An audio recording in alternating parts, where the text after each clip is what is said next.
There is a huge lie we've been telling ourselves about Black Ops 2 for over a decade. We chalk it up to nostalgia. We were kids, life was simple, gaming was pure. But that's not it. Not even close. The real reason Black Ops 2 is still the king of Call of Duty isn't about what it gave us. It's about what it took away. And to make this crystal clear, I want you to imagine 2 dinners. On one side, you have Dinner A. Dinner A is the pinnacle of 5-star restaurants, a steakhouse. The menu is concise, 10 or so expertly crafted dishes, and you have immense faith in the chef's vision, so no matter what you order, it's perfect. You choose the ribeye, medium rare, perfectly seasoned, perfectly cooked, perfectly tender, and it's served perfectly. Each mouthful is heaven, there's no fear of missing out, and no thought of, maybe I should have picked the salmon. Just pure, focused enjoyment. That is the essence of Black Ops 2, curated perfection. Now contrast that with Dinner B. The sprawling, all-you-can-eat buffet. Hundreds of options, 400 if we're counting, thrown together in disarray. Steak, next to shrimp, next to chocolate-covered starfish, next to hot dog-flavored water, and you roam for ages, agonizing over picks, loaded up on randoms, and halfway through, you're still doubting if you made the right choice. Did I skip the good stuff? Time is wasted, satisfaction is lowered, and that's what modern Call of Duty has slowly become, especially Black Ops 7. Devs have given us more for the last decade. More attachments, more mobility, more perks, more modes. How much more do you want from me? More. And the pitch to all of this has been that unlimited choice means unlimited fun. But I'm here to dismantle that buffet mentality and show how it takes away from the quality meal of Black Ops 2 we compare it to. We are given everything, and yet we are starving for fun. But let's start with the menu, where the illusion begins. Pick 10 in Black Ops 2 was a limiting system by design, and that's what made it brilliant. Only 10 slots for your entire loadout. Weapons, perks, equipment, wildcards, all competing for space.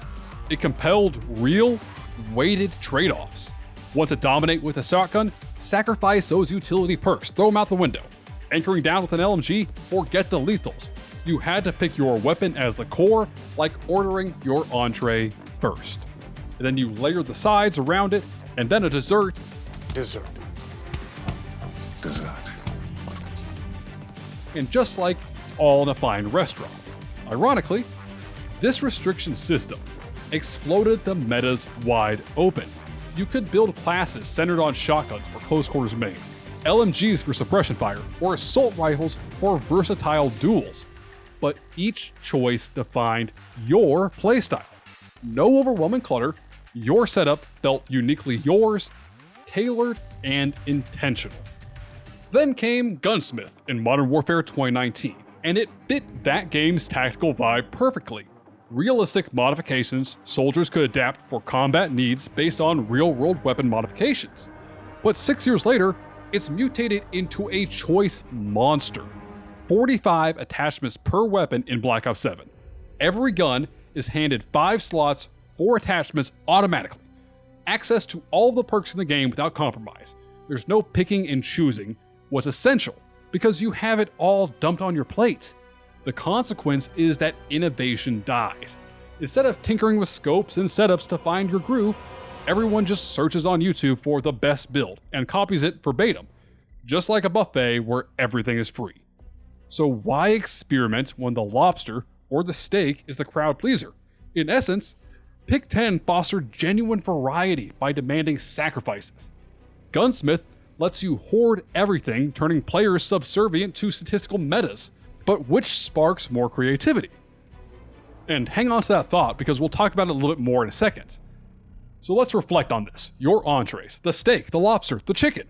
In Black Ops 2, your friend's Peacekeeper Overkill hybrid class clashed with your MSMC Focus class in the best way. It was diverse, exciting, new flavors in every match. But now, it's Uniformity City, and this is the buffet paradox at work. Psychological research shows that too many options slashes satisfaction levels by up to 30%, breeding decision fatigue and regret. Black Ops 2 hacked this human psych flaw masterfully. using constraints to heighten joy and replayability. If you only have 10 options, those options are more meaningful when you pick them yourself. Let's chew on some core gameplay math now. I dove deep into 3 iconic Black Ops 2 weapons returning in Black Ops 7. The 4-round burst favorite M8A1, the MSMC rebranded the MPC-25, and the Cap-40 now called the Coda 9. Aim down sights time first. The M8A1 took a snappy 250 milliseconds in Black Ops 2 to aim down sights, but lags a little bit slower at 310 in Black Ops 7. The MSMC took 200 milliseconds to aim down sights in Black Ops 2, and took 180 in Black Ops 7, a slight edge. The Cap-40 was a lightning fast 100 milliseconds, 1/10 of a second in Black Ops 2 to aim down sights. And it is almost doubled to 180 in Black Ops 7. Frustrating, right? Especially when the averages across all non-shotgun sniper LMG weapons, which have the slowest aim down sights time, are nearly identical. It takes, on average, 230 milliseconds in Black Ops 2 to aim down sights. In Black Ops 7, it takes 229 milliseconds.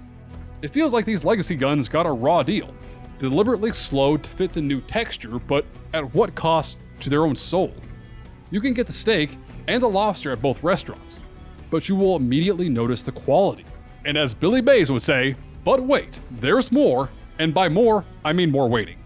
The devastating part is the time to kill evolution in Call of Duty, mirroring Call of Duty's broader slowdowns as a whole. The M8A1 needed 4 shots and 144 milliseconds to kill in Black Ops 2. In Black Ops 7, it's 4 shots and 305 milliseconds, more than double what happened in Black Ops 2. The MSMC took 160 milliseconds to kill in Black Ops 2, and Black Ops 7 stretches it to 240 milliseconds, 50% longer. The Cap-40, a quick 128 milliseconds in Black Ops 2, is 320 milliseconds in Black Ops 7, 250% of the original time to kill. But when we zoom out, Black Ops 2's average time to kill is around 187 milliseconds on average across all weapons. Modern Warfare 2019, widely considered one of the best Call of Duties in the last decade, takes 198 milliseconds on average for time to kill. Black Ops 7 took a shocking 272 milliseconds for the time to kill, almost 50% slower than Black Ops 2 and Modern Warfare 2019. And it's also 20% slower than the Call of Duty historical average of 232 milliseconds for time to kill. Yet a ton of Black Ops 7 players insist that the time to kill feels faster. What's the trick? Well, let's take a look. Here is a side-by-side of recoil control that will shock you. In Black Ops 2, it's linear and predictable. The bullets spread across a manageable path, easy to pull down and track. In Black Ops 7, the recoil is significantly harder to control, with insane bounce and visual clutter. This was just me pulling the trigger. No aim down sights, no movement, no stick input at all. The chaos makes the game feel faster, even though the math proves it's slower. It's the buffet effect in full force. So much garnish and sauce on your plate that you don't even notice the meat's actually cold. And this matters because Black Ops 2's crisp time to kill encouraged aggressive plays, quick peeks, dives, and highlight reel moments accessible to everyone at any skill level. It created that addictive flow state. Black Ops 7 extended time to kill to turn fights into prolonged grinds, favoring elite recoil masters while frustrating the average player. The recoil control in Black Ops 2 leveled the field for epic moments for everyone. Everyone could make an insane play. The cranked recoil in Black Ops 7 widens the skill gap, but at what cost? Now let's shift to movement, because I ran exhaustive, extensive tests, and I still kinda don't believe the results, but I have double checked it and triple checked it, and if you believe Black Ops 7's sprint speed is too fast, prepare for the truth. It is actually slower than Black Ops 2's. The base speed was 7.25 meters per second in Black Ops 2 versus 7 meters per second in Black Ops 7. With a lightweight perk to make you move faster, you moved at 7.75 meters a second in Black Ops 2 and 7.4 meters a second in Black Ops 7. The key difference is duration. Black Ops 2 capped your sprint duration at 4 seconds, or 8 with the extreme conditioning perk, requiring stamina recovery and adding tension and tactics to make every sprint count. Black Ops 7 lets you sprint forever. And with Omni movement, with melee optimizes slides and jumps, you can spike your speed 15 to 25% faster in Black Ops 7, hitting 8.2 meters a second max speed while sliding or jumping off of a wall.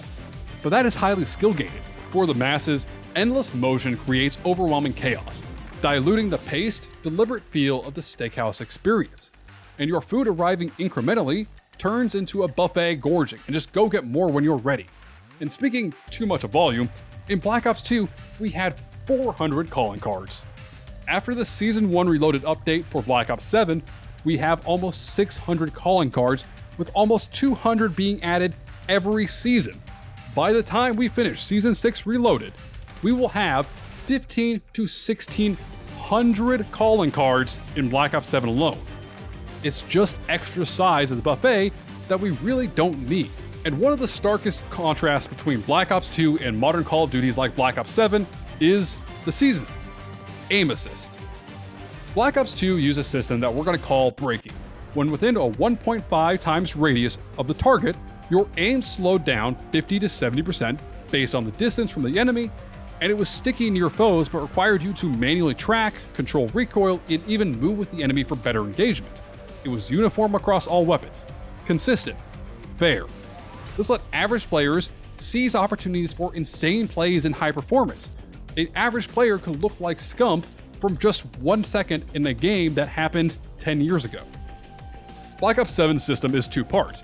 The braking system has now become a cone around the target, combined with dynamic rotational aim assist, which basically means it pulls your reticle toward the enemy's direction and pulls harder based on the faster that they're moving.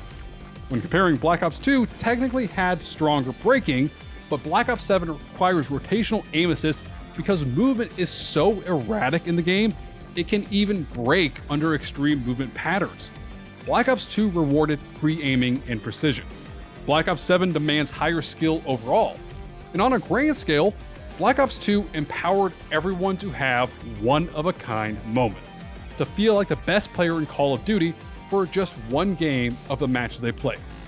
Black Ops 7 raises the floor for skill, making those plays harder for casual players to pull off. And by casual players, I mean anyone who puts in less than 4 hours a day or even 10 hours a week. Now, the progression system is really the bill for your restaurant and the buffet. When you play the game, you get to level up and you have XP, prestiges, and all this. Both games have 55 levels and 10 prestiges, but Black Ops 2's max prestige is level 100 post 10th prestige, totaling 13 million XP. Basically means if you played 3 hours daily, you would hit it in 150 to 250 hours, about 3 months of a dedicated grind. Within a year, you could definitely hit Prestige Master, a clear, motivating endgame. Black Ops 7's max prestige is at level 1000, which takes 59 million XP, more than 4 times the amount it took in Black Ops 2. And at the same pace of 3 hours a day, it would still take you close to 400 days straight to get max prestige. And by then, the next Call of Duty game is already out, making the whole thing feel like a cynical retention scheme rather than rewarding progress. It's not a single bill, it's an endless tab that you never get to close. Ultimately, the buffet mentality says at its core, more is better. But Black Ops 2 proves that better is better, less is more. Its constraints in loadouts and movement and recoil were not limitations, they were the masterful seasoning that made the main course pop. Nostalgia is a convenient excuse for those people who don't like Black Ops 2. World-class design is the fact. It is not a coincidence that players crave simplicity. Look at the best-selling games of the last couple years. They're all simple indie games. If you nail the quality basics, people will always come back for seconds. But if you stuff them with too much, they just leave feeling sick and won't come back next time. And I hope that's not how you feel after watching today's video, but until next time, hit the subscribe button down below, like the video. I am IceBurgz. Stay frosty.